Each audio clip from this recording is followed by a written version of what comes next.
Bismillahirrahmanirrahim. Assalamualaikum warahmatullahi wabarakatuh. Terima kasih kembali lagi bersama dengan saya, Dr. Andika Intra Mustaqim. Kali ini saya akan mendiskusikan tentang apa itu aktor dalam komunikasi politik. Seperti kita ketahui bahwa komunikasi politik tidak bisa dilepaskan dari banyaknya aktor-aktor yang bermain. Dan selain faktor media yang digunakan, gitu kan, termasuk tujuan, kemudian ideologi, serta berbagai berbagai hal yang menyelimutinya. Tetapi aktor itu menjadi faktor yang dominan di dalam komunikasi politik. Seperti diungkapkan Dominic Walton, itu diungkapkan itu ada sedikitnya tiga aktor dalam komunikasi politik. Disebutkan oleh Walton itu aktor komunikasi politik. Yang pertama itu adalah pemimpin politik, kemudian yang kedua adalah jurnalis, kemudian yang ketiga adalah opini publik. Ketiga hal itu menunjukkan menunjukkan hal yang saling berkaitan, di mana pemimpin politik itu membutuhkan jurnalis karena mereka menguasai media, ya, memiliki media, kemudian dengan tujuan untuk membangun opini publik. Bagaimana dengan selain ketiga hal tersebut? Kalau Walton lebih fokus ketiga hal tersebut ya, karena pemimpin politik itu dianggap sebagai aktor, kemudian jurnalis itu adalah sebagai suatu perantara, ya kan, sebagai suatu perantara, kemudian opini publik merupakan suatu hasil, ya kan, suatu hasil dari engagement atau pertautan antara pemimpin politik dengan jurnalis. Karena itu komunikasi politik itu menjadi bagian penting gitu kan dalam kajian-kajian jurnalistik ataupun kajian-kajian yang di media massa. Sebenarnya apa tujuan utama dari aktor komunikasi politik membangun pertautan dengan jurnalis untuk menghasilkan opini publik? Tujuannya itu adalah seperti diungkapkan Walton, itu adalah membangun legitimasi. Tetapi bagaimana caranya? Caranya disebutkan bahwa untuk membangun opini aktor politik yang baik gitu. Walton mengungkapkan bagaimana originality of politic communication. Jadi bagaimana komunikasi politik yang original itu dengan menghasilkan kontradiktori dan komplementari untuk demokrasi. Apa itu kontradiktori dan komplementari? Kontradiktori itu adalah suatu hal yang saling berlawanan. Di mana di dalam aktor politik itu akan menunjukkan suatu hal yang pertentangan, perlawanan, perlawanan dengan kubu oposisi, pertentangan, perlawanan dengan musuh-musuh, musuh-musuh politiknya, dan ataupun komplementari elemen itu bagaimana seorang aktor politik itu melekat dengan masyarakatnya, melekat dengan kebijakan, kebijakan yang dihasilkan, ya kan? Melekat dengan para pendukungnya, dengan para donaturnya.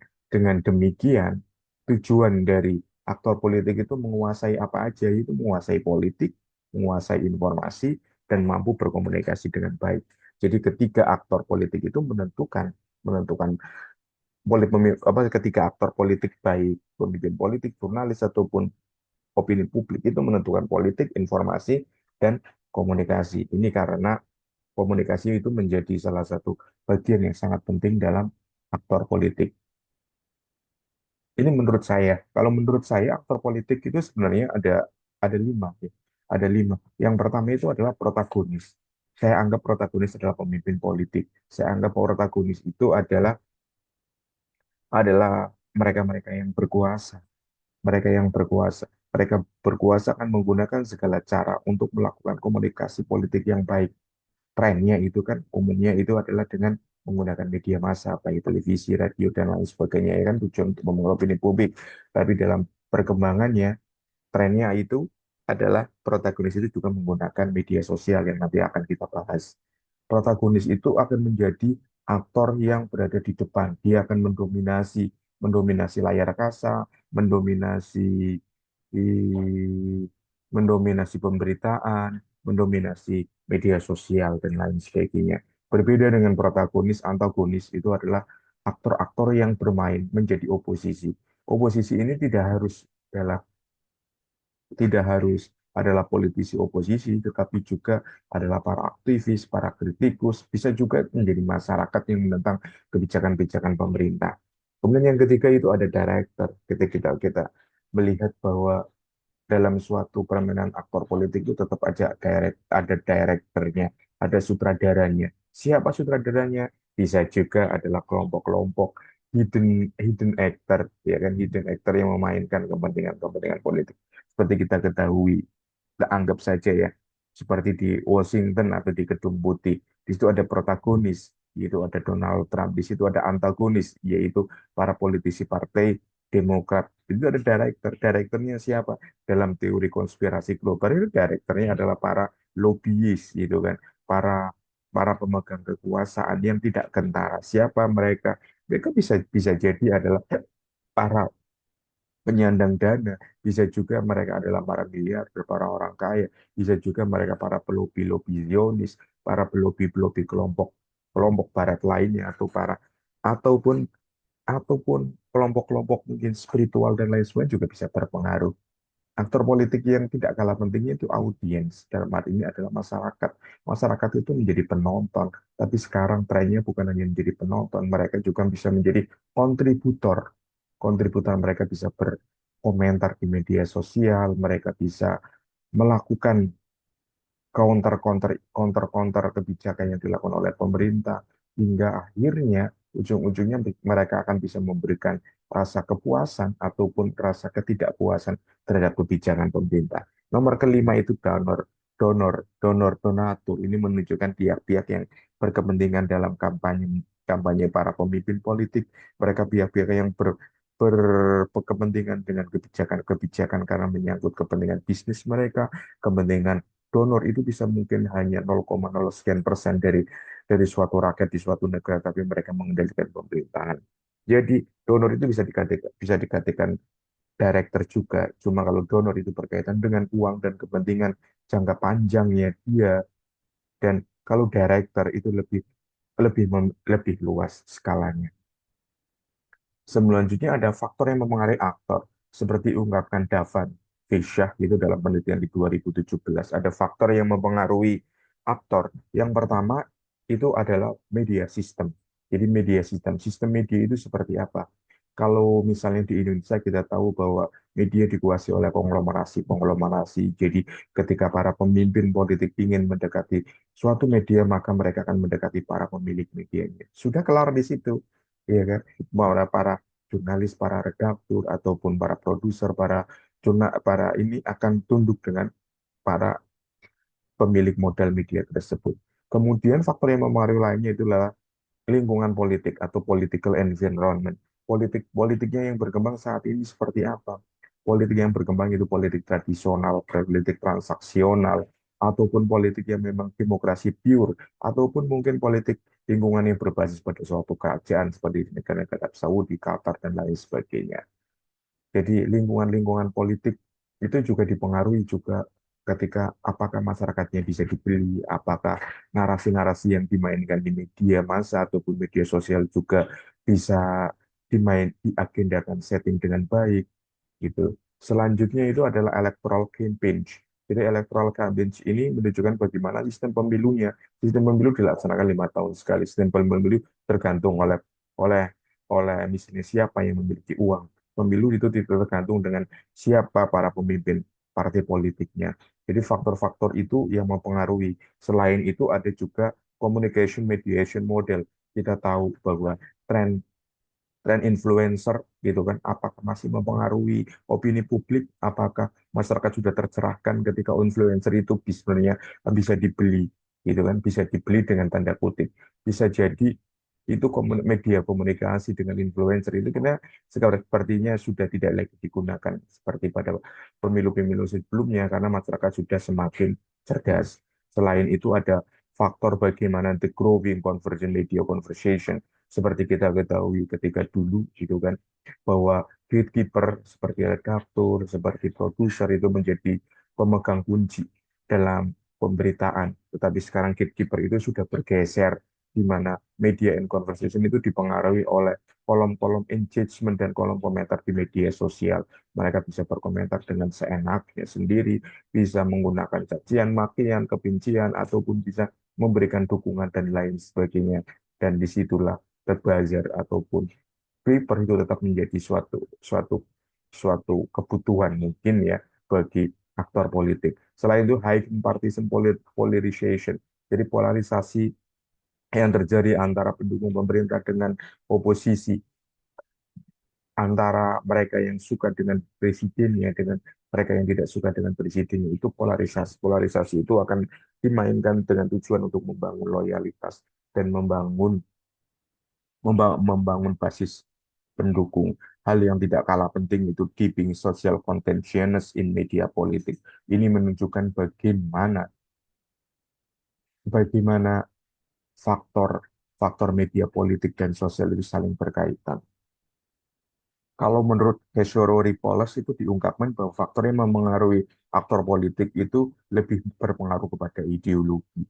Kita tahu pemimpin kita itu berhaluan militeristik gitu atau berhaluan sosial. Kita tahu wali kota kita berhaluan berhaluan politik identitas seperti apa, berhaluan sekularisme atau berhaluan agama. Selain itu ada politik inisiatif. Politik inisiatif itu bagaimana inisiatif inisiatif dalam politik itu memberikan memberikan pencerahan. Program-program itu tidak hanya program-program politik itu tidak hanya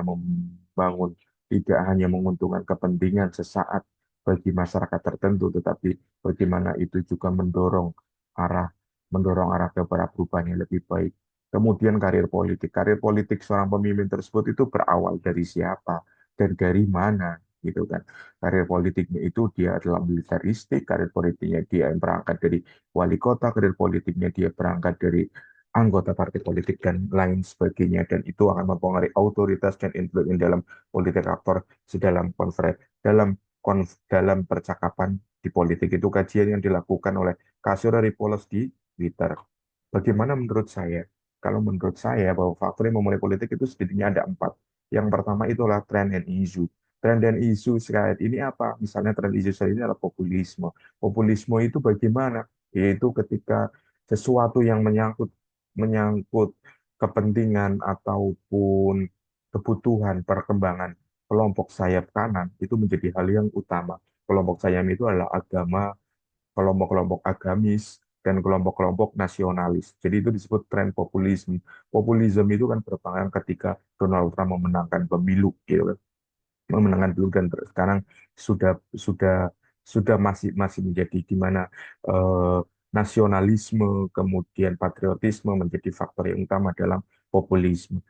Tren dan isu yang paling berkembang saat ini adalah personalisasi. Apa itu personalisasi? Personalisasi itu bagaimana politik. Politik pada dasarnya itu adalah berkaitan dengan personal, berkaitan dengan karakter. Ini menunjukkan bahwa personalisasi itu bukan lagi menjadi kebutuhan bagi pemimpin politik, tetapi masyarakat ingin mengetahui lebih mendalam atau lebih intimate dengan para pemain politik sehingga menunjukkan personalitas mulai dari kegiatan sehari, mulai dengan salaman salaman dengan ibunya, berciuman dengan istrinya, kemudian kehidupan kehidupan rumah tangganya diumbar di media sosial itu adalah bagian dari personalisasi politik. Yang tidak kalah penting adalah need and necessity. Need and necessity itu berkaitan bagaimana seorang aktor politik itu win and power. Dia mendapatkan kemenangan untuk bisa berkuasa. Ketika seorang aktor politik itu tidak berkuasa, dia menjadi oposisi, dia akan lebih cenderung mengkritik, akan lebih cenderung melihat, dia akan menyiapkan menyiapkan jebakan-jebakan untuk lawannya. Dengan upaya untuk mendapatkan winning, untuk mendapatkan kekuasaan, maka bahwa aktor politik itu akan ya melakukan segala cara, atau akan menunggu wait and see, termasuk bagaimana cara cara memanipulasi informasi, bagaimana cara untuk membujuk masyarakat untuk menang dalam pemilu selanjutnya.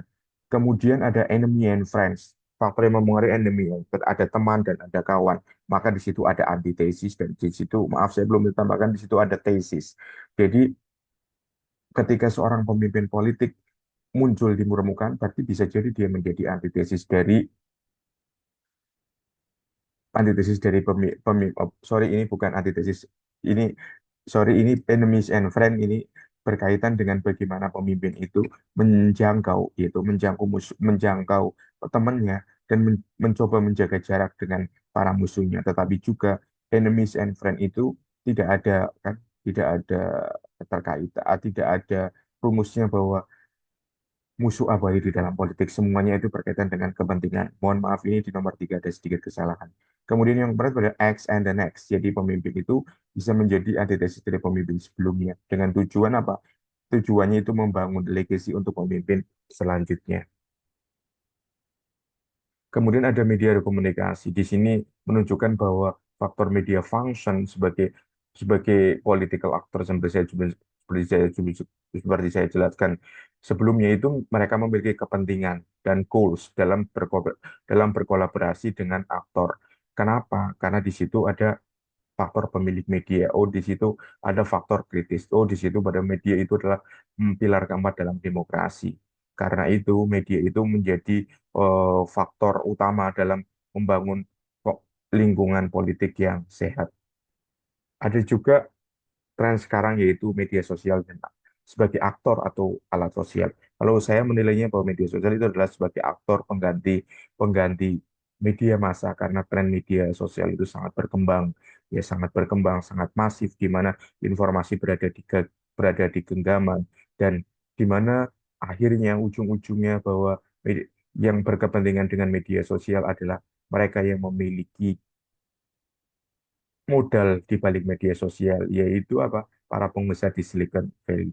Di Silicon Valley. Ini menunjukkan bagaimana agenda sosial itu, maaf, agenda di media sosial itu bisa, gitu kan ya, bisa bisa memiliki efek yang lebih kuat dibandingkan media tradisional. Demikian juga bisa sebaliknya, di media sosial itu juga bisa dimainkan dengan agenda sistem, seperti sesuai dengan eh, sesuai dengan dengan kepentingan kepentingan yang dimanfaatkan oleh aktor tersebut. Saya kira demikian penyampaian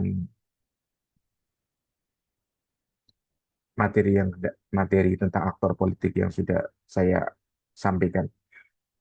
Terima kasih banyak. Jika ada pertanyaan, silakan sampaikan di kolom komentar di YouTube. Saya 100% authentic. Terima kasih. Assalamualaikum warahmatullahi wabarakatuh.